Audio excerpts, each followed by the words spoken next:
Friends, மிக சுவையான கோதுமை தோசை அருமையாக ரெடி.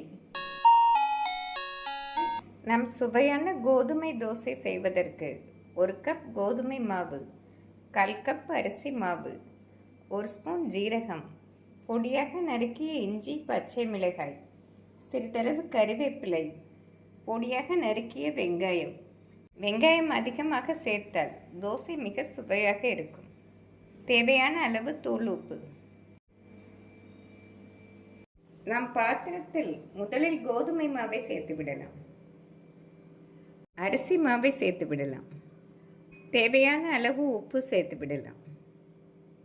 நாம் சிறிது சிறிதாக தண்ணீர் சேர்த்து தோசை மாவு பதம் கெட்டி இல்லாமல் கரைத்து விடலாம்.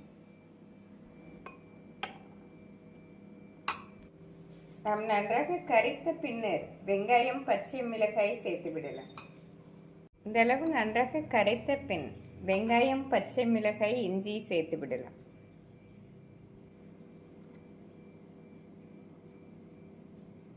ஜீரகம் சேர்த்து விடலாம்.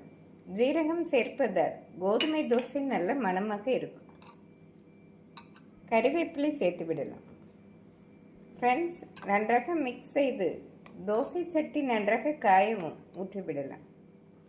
தோசை சட்டி நன்றாக காயவும் கோதுமை தோசையை ஊற்றிவிடலாம். 1 நிமிடம் வேகவும் தேவையான அளவு எண்ணெய் ஊற்றிவிடலாம்.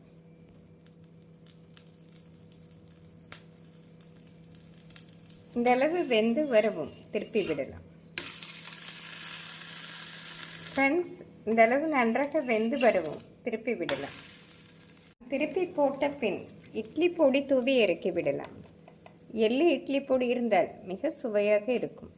நாம் எந்த இட்லி பொடி போட்டாலும் மிக அருமையாக இருக்கும். இந்தளவு வெந்து வரவும் எடுத்து விடலாம்.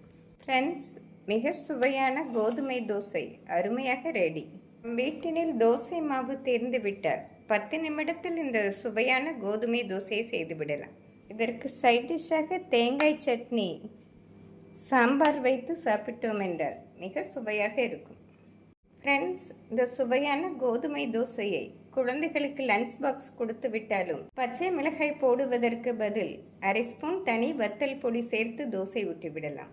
நாம் கேரட் துருவி செய்தாலும் குழந்தைகள், பெரியவர்கள் விரும்பி சாப்பிடுவார்கள். மிக சுவையான இந்த கோதுமை தோசையை செய்து பார்த்து எப்படி இருக்கிறது என்று கூறுங்கள். Thank you friends.